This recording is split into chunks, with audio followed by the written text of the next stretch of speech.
ہم تاریخ کے آئینے میں اگر دیکھیں تو صرف 1996 سے لے کر 2001 تک 1996 سے 2001 کے درمیان کا وہ وقفہ ہے جب افغانستان پر جب کابل پر افغان طالبان کی حکومت تھی. یہ وہ وقت ہے کہ جب پاکستان میں کوئی دہشت گردی نہیں ہو رہی تھی. پہلی مرتبہ پاکستان افغانستان تعلقات اس حد پر پہنچ چکے تھے کہ بھارت کا تمام صفایا کر دیا گیا تھا افغانستان سے. پاکستان میں کوئی ٹی ٹی پی, کوئی بی ایل اے, کوئی دہشت گردی نہیں ہو رہی تھی. اور پہلی مرتبہ ایک امن اور سکون کا دور تھا کہ پاکستان میں ہر طرح سے ہماری مغربی سرحدیں محفوظ ہو چکی تھیں. جیسے کہا کہ تاریخ کو اگر آپ اٹھا کے دیکھیے تو مسلسل پاکستان میں دہشت گردی افغانستان کی جانب سے ہوتی رہی ہے. چاہے الذوالفقار پیپلز پارٹی کی بنائی ہوئی دہشت گرد تنظیم ہو جو 80s میں بنی, اس کا مرکز بھی کابل تھا. ہم پی آئی اے کا جہاز اغوا کر کے سلام اللہ ٹیپو جو تھا, مرتضیٰ بھٹو, یہ سارے لوگ اس کو کابل لے کر گئے تھے, جہاں پر ہمارے رحیم ہمارا جو ایمبیسڈر تھا, ہمارا ایک ڈپلومیٹ تھا, اس کو بھی شہید کیا گیا تھا. اور کابل سے پھر وہ جہاز شام بھیجا گیا تھا جہاں پہ بشار حافظ الاسد کی حکومت تھی جو اگین بھٹو کی حمایتی تھی. بشار الاسد, حافظ الاسد کی حکومت, صدام حسین اور لیبیا کا قذافی, یہ سب بھٹو کے بہت نزدیک تھے اور کھل کر یہ الذوالفقار کی مدد کرتے تھے پاکستان میں دہشت گردی کرنے کے لیے.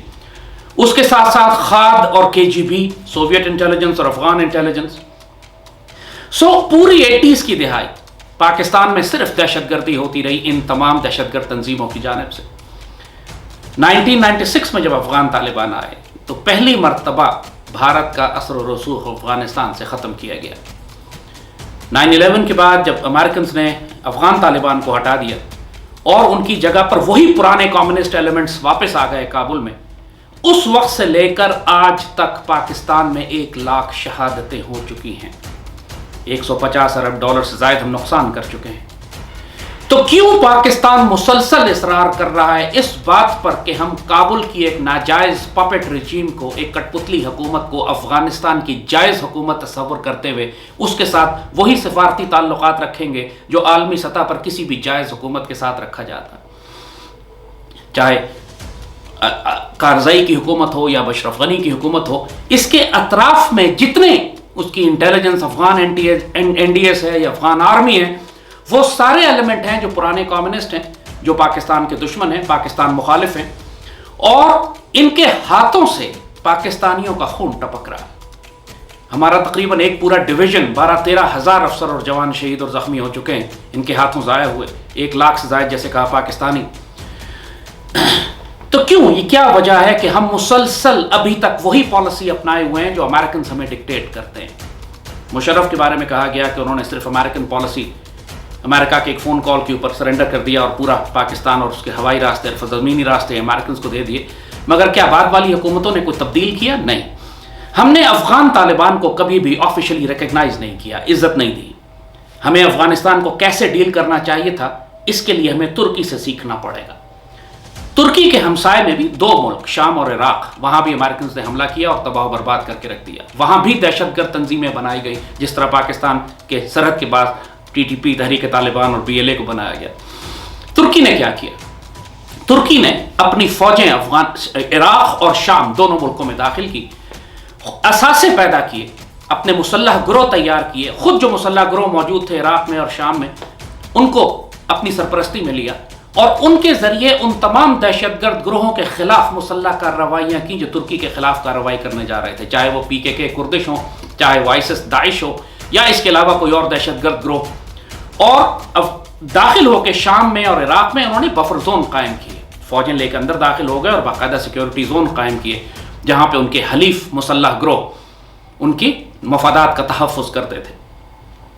پاکستان کے لیے سب سے آسان کام یہی تھا کہ افغان طالبان کو پاکستان کی سرحدوں کی دوسری جانب اس قدر مسلح اور مضبوط کر دیتے کہ ایک بفر زون قائم ہو جاتا, اور ان کی حمایت اور تائید کے لیے ہم اپنی پوری فضائی اور اپنی زمینی طاقت کو استعمال کرتے تاکہ کوئی دہشت گرد گروہ پاکستان کی سرحدوں کے نزدیک اپنا مرکز نہ بنا سکے. ہم نے باڑ لگانی شروع کر دی, ایک فینس لگائی, لیکن یہ ایک ڈیفینسو اور ری ایکٹیو پالیسی کسی صورت میں دشمن کے حملوں کو نہیں روک سکتی جبکہ دشمن پہلے ہی اس باڑ کے اس جانب پاکستان کے جانب ہماری صفوں میں داخل ہو چکا ہے. پشتون تحفظ موومنٹ کے لوگ ہماری صفوں کے درمیان موجود ہیں. یہ وہی ایلیمنٹس ہیں جو پختونستان بنانا چاہتے ہیں، جو پاکستان آرمی کو یہ جو دہشت گردی ہے اس کے پیچھے وردی ہے کا نعرہ دے کر پوری اس تمام پشتون آبادی کو کہ جس کو بڑی جدوجہد کے بعد ہم نے دہشت گردی سے نجات دلائی تھی، اب اس کو بھڑکا رہے ہیں پاکستان آرمی کے خلاف۔ آپ جب تک افغانستان کے اندر سیکیور ایریاز نہیں بنائیں گے، آپ جب تک افغانستان کے اندر اپنے اثاثے تیار نہیں کریں گے، آپ جب تک کابل کے اندر ایک ایسی حلیف حکومت قائم نہیں کریں گے جو پاکستان کی مفادات کا تحفظ کرے، کوئی پاکستان افغان پالیسی کامیاب نہیں ہو سکتی۔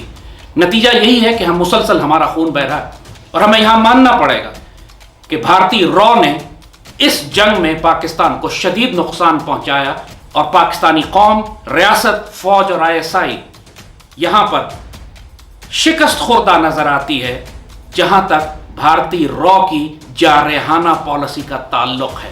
ایک بھارتی فوجی ہلاک نہیں ہوا، 1 لاکھ پاکستانی شہید ہو گئے۔ ایک بھارتی فوجی ہلاک نہیں ہوا، 12-13 ہزار پاکستان آرمی کے آفیسرز اور جوان شہید ہو گئے۔ یہ جارحانہ حکمت عملی جب اجیت کمار ڈوول اپلائی کر سکتا ہے تو پاکستان کو کس نے روکا ہے؟ پوری دنیا جانتی ہے کہ افغانستان کے ذریعے بھارت پاکستان کے خلاف انتہائی دہشت گردی اور جارحانہ کارروائیاں کر رہا ہے۔ اس کو جواز بنا کر پاکستان کے پاس ہر قسم کا عالمی قانون کے تحت، قومی قانون کے تحت اور شرعی حق ہے کہ ہم افغانستان کے اندر براہ راست دخل دے کر ایک ایسی حکومت قائم کریں جو پاکستان کی حلیف ہو۔ امریکنز کو ہر حال میں ہمیں افغانستان سے نکالنا ہوگا۔ جب تک امریکنز افغانستان میں موجود ہیں، ہم کو جارحانہ پالیسی اختیار کرتے ہوئے واخان کی پٹی پر قبضہ کرنا ہے۔ واخان کی پٹی پاکستان کے اندر ضم کر لینی چاہیے اب ہمیں، اور وہ کفارہ ہوگا جو افغانستان سے ہم لیں گے اس جرائم کا کہ جو افغان حکومت پاکستان کے خلاف کرتی رہی ہے۔ ہمیں براہ راست سینٹرل ایشیا کے ساتھ اپنی سرحدوں کو جوڑ لینا چاہیے، اور جیسے کہا کہ پاکستان کو اب ڈیورنڈ لائن کو مغرب کی جانب دھکیل دینا چاہیے۔ یہ جو مسلسل ڈیورنڈ لائن کے نام پر پاکستان میں دہشت گردی کر رہے ہیں، اب وقت ہے کہ ہم ڈیورنڈ لائن کو مغرب کی جانب دھکیل دیں۔ افغان طالبان کا ایک سفارت خانہ اسلام آباد میں اب قائم کرنا ناگزیر ہو گیا ہے۔ کابل حکومت کو ہمیں ڈی ریکگنائز کرنا ہے، ہم اس حکومت کو تسلیم نہیں کر سکتے، اور اب دنیا جو مرضی کہے، افغان حکومت کو ہمیں ایک دہشت گرد کٹ پتلی حکومت ڈکلیئر کر کے اس کے خلاف باقاعدہ اس کا تختہ الٹنے کے لیے رجیم چینج اب پاکستان بھی کرے گا۔ جب امریکہ پوری دنیا میں کر سکتا ہے، بھارت پوری دنیا میں دنیا کی ہر طاقت اپنی حلیف حکومتوں کو لا سکتی ہے، تو پاکستان کو کس نے روکا؟ ہمیں ایک جارحانہ حکمت عملی کے تحت ایک کابل میں رجیم چینج کی ضرورت ہے، اور وہاں پہ افغان طالبان چاہے کوئی ان کو پسند کرے یا نہ کرے، چاہے کوئی ان کے نظریے کو قبول کرے یا نہ کرے، بات صرف جیو پالیٹکس کی ہو رہی ہے، اور وہ سیدھی سی بات ہے کہ ان کا کابل میں ہونا پاکستان کے مفادات میں ہے۔ افغان طالبان بھارت کے ازلی ابدی دشمن ہے۔ افغان طالبان کے ہوتے ہوئے کوئی داعش، کوئی TTP، کوئی خوارج اور کوئی BLA پاکستان کے خلاف کارروائی نہیں کر سکتی۔ پاکستان کب اپنی اس پالیسی کو تبدیل کرے گا یہ اللہ بہتر جانتا ہے۔ جیسے کہا 20 سال ہو چکے ہیں، 3 حکومتیں گزر چکی ہیں، تقریباً یہ 4تھی حکومت ہے، اس کے باوجود ہم اسی پاگل پن کو فالو کر رہے ہیں کہ جس کے نتیجے میں مسلسل ہماری لاشیں گر رہی ہیں، ہماری جانوں کی، ہمارے سپاہیوں کی، ہمارے سویلینز کی، ہماری قربانیاں ہمیں دینی پڑ رہی ہیں، اور ہم ایک ریئیکٹیو ڈیفینسو پالیسی کے تحت صرف باڑ لگا کے اپنے آپ کو اس کے پیچھے چھپانے کی کوشش کر رہے ہیں، جبکہ دشمن آلریڈی باڑ کو کراس کر کے ہماری صفوں میں داخل ہو چکا ہے۔ بھارت کی ساری اسٹریٹجی جو مشرق کی جانب سے پاکستان پر حملہ کرے گا وہ یہی ہے کہ مغرب سے افغانستان کی جانب سے دہشت گرد ایلیمنٹس کو، اور جو ہماری صفوں میں آلریڈی وہ داخل کر چکا ہے، ان کو بھی پاکستان آرمی کی پشت پر چھوڑ دیا جائے گا۔ پاکستان آرمی مشرق میں بھی لڑے گی، مغرب میں بھی لڑے گی، اور اس کی پشت بھی غیر محفوظ ہوگی۔ یہ جو ہم شدید غلطیاں پچھلے 20 سال کر چکے ہیں، آنے والے وقتوں میں اس کا بہت بھاری کفارہ ہم کو دینا پڑے گا۔ ابھی بھی وقت ہے کہ پاکستان کو انتہائی جارحانہ پالیسی اختیار کرتے ہوئے فیصلہ کن طور پر یہ فیصلہ کرنا پڑے گا کہ ہم کابل میں ایک ایسی حکومت رکھیں گے جو پاکستان کی حلیف اور حمایتی ہوگی، اور کسی صورت میں کسی دہشت گرد گروہ کو افغانستان میں اجازت نہیں دے گی کہ پاکستان کے خلاف کارروائی کرے۔ اس کے لیے ہمیں افغان طالبان کو جو مرضی حمایت دینی پڑے، مسلح طاقت ہو، فائنینشیل ہو، ڈپلومیٹک ہو، پولیٹیکل ہو، ہر قسم کی سپورٹ افغان طالبان، کیونکہ اب پوری دنیا افغان طالبان کو ریکگنائز کر چکی ہے۔